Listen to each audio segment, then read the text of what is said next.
اپنی کہانیوں کے ایک مجموعے بھوک سن 1935 کے دیباچے میں بشیر نے لکھا تھا، برسوں بیت گئے جب میں نے لکھنا شروع کیا تھا۔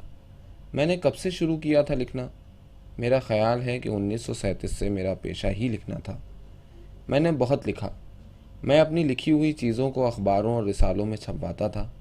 مجھے ان کا معاوضہ کسی نے نہیں دیا۔ یہ کہانیاں 1937 اور 1938 کے درمیانی عرصے میں تریوندرم سے شائع ہونے والے ایک ہفتے وار رسالے نوجیون میں شائع ہوئیں۔ کیا زمانہ تھا وہ! 4 آنے یومیہ میں آپ عیش کی زندگی گزار سکتے تھے۔ محض 4 آنے، مگر اس زمانے میں کسی کو 4 پیسے بھی نہیں ملتے تھے۔ ہفتے، مہینے، سال تردد اور پریشانی میں گزرے۔ میں نے مصائب کو جھیلا، خوشگوار زندگی اور ایک روشن مستقبل کی امید بلکہ یقین کے ساتھ۔ یہ روشنائی جسے میں لکھ رہا ہوں مانگی ہوئی ہے۔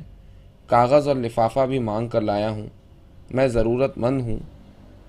میں نے ایڈیٹروں کو لکھا، مگر کسی نے بھی میری مدد نہیں کی۔ میں نے بہت سی کہانیاں لکھیں۔ میں اپنی تحریروں کے سہارے زندہ رہا۔ دشواری کہانی لکھنے میں نہیں تھی، کہانی لکھنے کے بعد اسے بک پوسٹ سے ایڈیٹروں کے پاس بھجوانے کے لیے 4 پیسے فراہم کرنے میں تھی۔ 4 پیسے، ڈاک کا یہی خرچ تھا۔ صرف 4 پیسے! یا اللہ، میں نے کتنے لوگوں سے ان 4 پیسوں کے لیے بھیک مانگی۔ میں بھیک مانگتا اور مجھے ڈاک کے ٹکٹ خریدنے کے لیے 4 پیسے مل جاتے، جن سے میں اپنی کہانی کسی رسالے میں بھیج دیتا، اور پھر شدید اضطراب اور بے چینی کی ایک سلگتی ہوئی کیفیت میں مبتلا ہو جاتا۔ اضطراب اور بے چینی اگلے ہفتے کے رسالے یا اخبار کو دیکھنے کی۔ میری کہانی شائع ہوئی۔ اوہو، کتنا سکون ہوا ہے! کہانی چھپ گئی۔ اس زمانے میں آدھا گلاس چائے کی قیمت 1 پیسہ تھی، اور میرے پاس اس 1 پیسے کو حاصل کرنے کا کوئی ذریعہ نہیں تھا۔ 1 پیسے کے بغیر آدھا گلاس چائے خریدنے کی استطاعت سے محروم میں بیٹھ جاتا اور روتا۔ میں اس زمانے میں ہنس نہیں پاتا تھا۔ اسی طرح بہت سے سال گزر گئے۔ آج میں ہنستے ہوئے اپنی کہانیوں کو ایک کتاب کی شکل میں اپنے مہربان پڑھنے والوں کے سامنے پیش کر رہا ہوں۔ مہربانی کر کے اسے قبول کیجیے۔ میں اپنے تمام پڑھنے والوں کے لیے مسرت و شادمانی کی دعا کرتا ہوں۔ یہ زندگی تھی جس میں بشیر نے پرورش لوح و قلم کی، اور جو گزری اسے رقم کرتے رہے۔ ویکم محمد بشیر کی پہلی ناول نما کہانی بچپن کی دوست سن 1943 یا 44 تھی، جس نے ملیالم زبان میں لکھنے والوں کے سامنے ادبی تخلیق کی نئی راہیں کھول دی تھیں۔ ایک ناقد نے کہا تھا کہ یہ کہانی کتاب زندگی کا ایک ورق ہے۔ بشیر 6 بہن بھائیوں میں سب سے بڑے تھے۔ 8 برس کی عمر میں قرآن مجید کی تعلیم مکمل کرنے کے بعد ان کا داخلہ ملیالم پرائمری اسکول اور پھر ویکوم کے انگریزی اسکول میں کرایا گیا۔ یہ بات ان کے والدین کی غیر معمولی روشن خیالی کو ظاہر کرتی ہے، کیونکہ کیرلا کے قدامت پسند مسلمان ملیالم اور انگریزی کو ان دنوں کافروں کی زبان سمجھ کر ان سے اجتناب کرتے تھے۔ بشیر گاندھی جی، مولانا آزاد اور نہرو سے بہت متاثر ہوئے۔ بڑی کم عمری ہی میں اسکول کو خیرباد کہہ کر تحریک آزادی میں شامل ہو گئے۔ انہوں نے الامین نامی ایک اخبار میں کام کیا، جسے محمد عبد الرحمن شائع کرتے تھے۔ کالی کٹ کے ساحل پر نمک کی ستیہ گرہ میں حصہ لیا اور گرفتار ہو کر پہلے حوالات اور پھر کنانور جیل میں پہنچے۔ وہاں انہیں پولیس کے تشدد سے گزرنا پڑا، جس کا تذکرہ انہوں نے اپنی کئی تحریروں میں کیا ہے۔ قید سے رہا ہونے تک بشیر کے خیالات میں ڈرامائی تبدیلیاں آ چکی تھیں، اور وہ گاندھی کے اہنسا کے بجائے سیاسی تحریک میں تشدد کے استعمال کے قائل ہو چکے تھے۔ اب بھگت سنگھ، سکھ دیو اور راج گرو ان کے ہیرو تھے۔ انہوں نے ایک دوسرے اخبار کے عملے میں شمولیت اختیار کر لی، جو شروع تو کانگریس کے اخبار کے طور پر ہوا تھا، لیکن آگے چل کر دہشت پسند تحریک کا ترجمان بن گیا۔ اس اخبار پر پابندی لگائی گئی اور اس کے دفتر پر چھاپا پڑا۔ بشیر گرفتاری سے بچنے کے لیے روپوش ہو گئے۔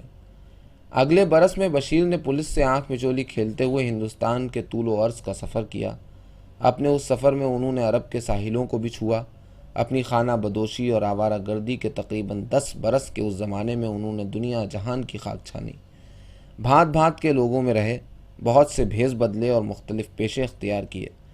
انہوں نے کولہاپور جا کر فلم انڈسٹری میں اداکار کی حیثیت سے شامل ہونے کی بھی کوشش کی، لیکن ناکام رہے۔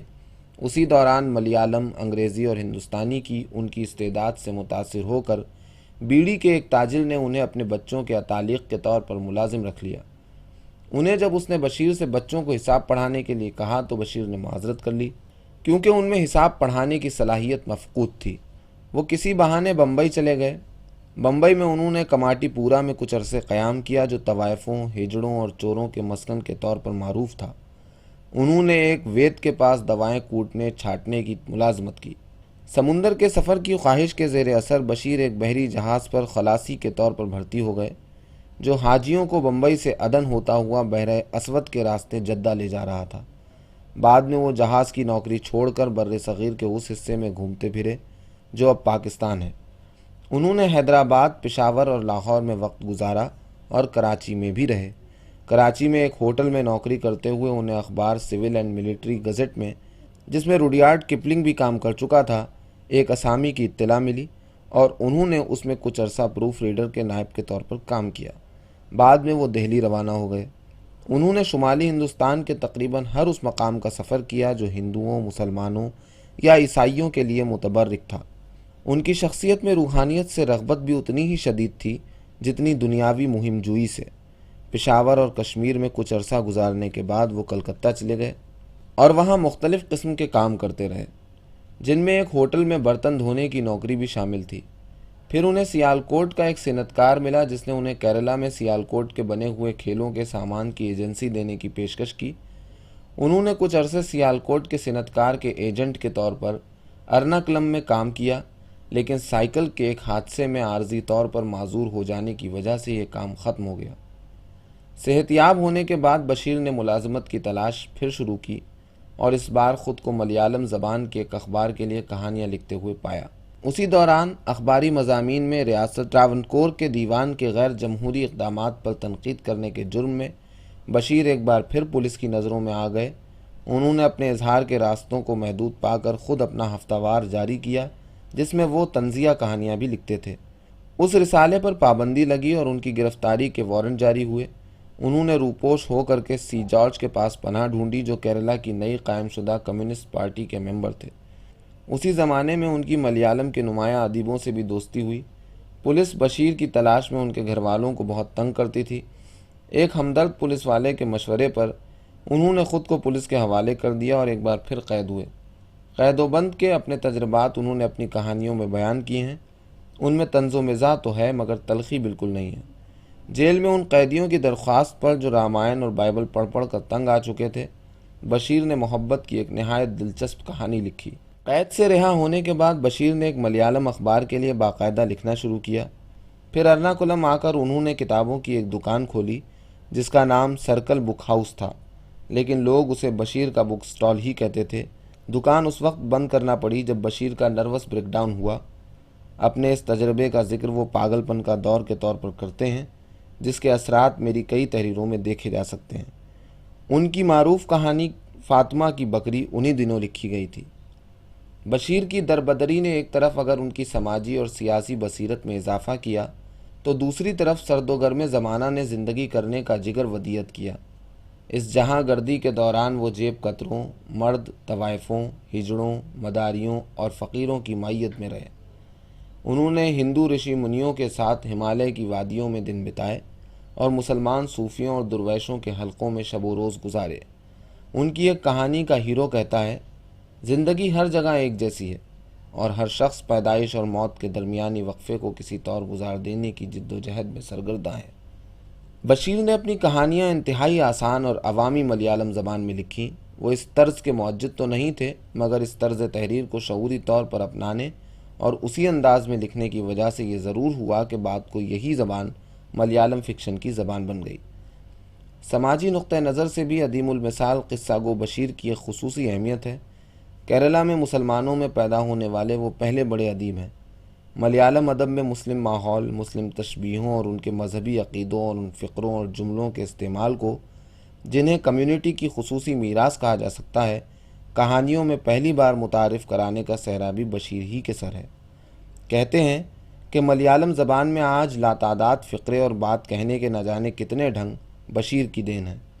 کیرلا کے ادیبوں میں ایک رجحان یہ نظر آتا ہے کہ ادیب اپنے ناول اور اپنی کہانیوں میں خود اپنے فرقے یا اپنی کمیونٹی کو ہی حوالہ بناتے ہیں۔ بشیر کی کہانیوں میں اگرچہ ہمیں کرسچن اور ہندو ہیرو ہیروئن بھی ملتے ہیں، مگر غالب رجحان ان کے یہاں بھی یہی ہے۔ حسن اتفاق کہیے کہ بشیر نے جن کہانیوں میں خالص مسلم ماحول کی تصویر کشی کی ہے انہیں زیادہ قبول عام ملا ہے۔ بعض حلقوں میں ایک رویہ ایشیائی نثر پر مغربی اثرات تلاش کرنے کا ہے۔ ان کے خیال میں وہ سارا ادب جو یورپین یا امریکن نہیں ہے معیاری نہیں ہوتا۔ یہ صحیح ہے کہ کیرلا کے بعض انتہائی ممتاز ادیب اپنی تحریروں پر زولا، موپاساں، چیخف اور دوسرے ایسے ہی ادیبوں کے اثرات کا اعتراف کرتے ہیں، مگر جہاں تک بشیر کا تعلق ہے وہ شاید ایسے اثرات کے رد و قبول سے بے نیاز ہیں۔ بشیر کے معاملے میں ناقدین ابھی شاید یہ فیصلہ نہیں کر سکے ہیں کہ یہ مختصر ناول لکھتے ہیں یا طویل کہانیاں۔